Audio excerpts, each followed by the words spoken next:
It started as a routine traffic stop, but what happened next left everyone stunned. A man, calm and composed, stood his ground when questioned by the police, turning the encounter into a masterclass on knowing your rights. With nothing but his voice and a deep understanding of the law, he refused to comply with demands he wasn't legally obligated to follow, leaving officers scrambling for a response.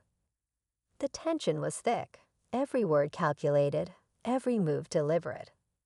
Was he out of line, or was he simply exercising his rights? This story isn't just about one man versus the system. It's about the power of staying informed and standing tall in the face of authority. You won't believe how this interaction unfolds. Watch closely, because what you'll see here might just change the way you think about personal freedoms forever. Stick around, because the ending will leave you speechless. The man, dressed in a simple shirt and jeans, sat calmly in the driver's seat, his hands resting on the steering wheel. The officer approached, clipboard in hand, and greeted him with the usual request for license and registration. But instead of reaching for his wallet, the man politely asked, "Am I being detained, or am I free to go?" His voice was steady, his tone respectful but firm. The officer paused, clearly not expecting such a direct question. This wasn't his first encounter with the police, but something about his demeanor suggested he knew exactly what he was doing. He wasn't combative, but he wasn't backing down either. The officer tried to assert authority, but every question he threw was met with a calm, factual response. Passers-by started to slow down, watching this scene unfold. Who was this man, and why was he so confident in standing his ground? The officer's expression shifted as the man calmly repeated, "Am I being detained, or am I free to go?" It was a simple question, but one that seemed to throw the entire interaction off balance. The officer leaned in closer, trying to regain control.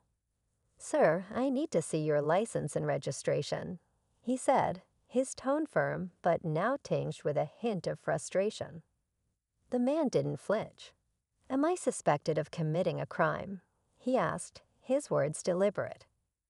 As the exchange continued, a second officer arrived, stepping out of his car with a curious glance at the scene.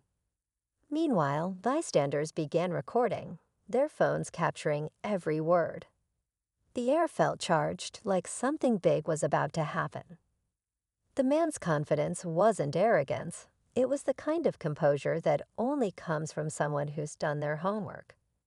What did he know that others didn't? And how far was this standoff going to go? The second officer approached the driver's side, glancing at his colleague before addressing the man. "Sir, we need your cooperation. Refusing to provide identification can escalate the situation." But the man remained unshaken, his voice steady. "I haven't refused anything.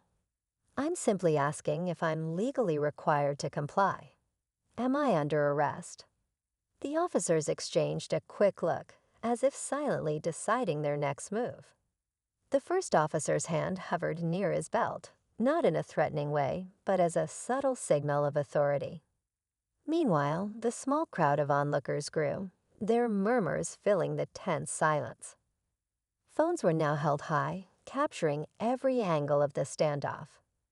Inside the car, the man didn't break eye contact, his resolve unshaken. He knew they were trying to assert control, but he also knew his rights. The situation was a delicate balance. One wrong move could tip it over the edge. Just as the tension seemed to peak, the second officer took a step back and began speaking into his radio.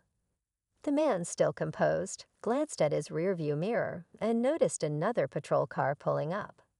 The situation was escalating quickly, and the officers were clearly preparing to take things to the next level. But the man didn't waver. Instead, he calmly reached for a folder sitting on his passenger seat and pulled out a small stack of neatly organized papers.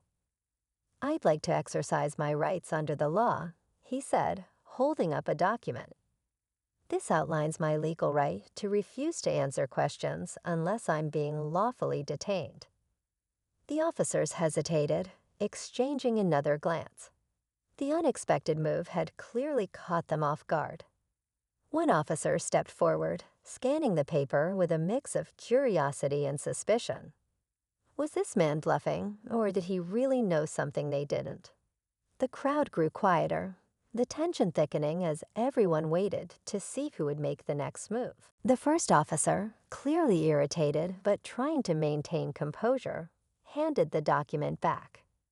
"Sir, this doesn't change the fact that we need to confirm your identity," he said firmly. But the man leaned back slightly, his calm demeanor never faltering. "If I haven't committed a crime, then under the Fourth Amendment, I'm not required to provide anything. Am I free to go now?" For a moment, it seemed like the officers might press further. The second officer, still holding his radio, whispered something to his colleague. After a tense pause, the first officer stepped away from the window and muttered, "Stay here." The men watched as the officers huddled together by their cars, their conversation just out of earshot. When the first officer returned, his tone had changed. "You're free to go," he said, almost reluctantly. The crowd gasped, some even cheering quietly. But just as the man started his car, the first officer leaned back in, his voice low. "Next time, it might not end this easily," he warned. The man smiled faintly, his confidence unshaken. "Next time, I'll still know my rights." And with that, he drove off, leaving behind a lesson no one there would soon forget. As the car disappeared down the street, the crowd began to disperse, but the impact of what they had witnessed lingered. Conversations buzzed among the onlookers, some amazed at the man's knowledge, others questioning if they would have had the same courage. The officers, now back by their vehicles, seemed frustrated but subdued, clearly aware they had been outmaneuvered by someone who simply understood his rights. For the man, it wasn't about creating a scene or defying authority. It was about standing firm in what he believed. He knew the law wasn't just for lawyers or police, but for everyone, and he hoped his actions would inspire others to educate themselves. The story became a reminder of the importance of staying calm, respectful, and informed in any situation. In the end, it wasn't just a win for one man. It was a moment that proved knowledge truly is power.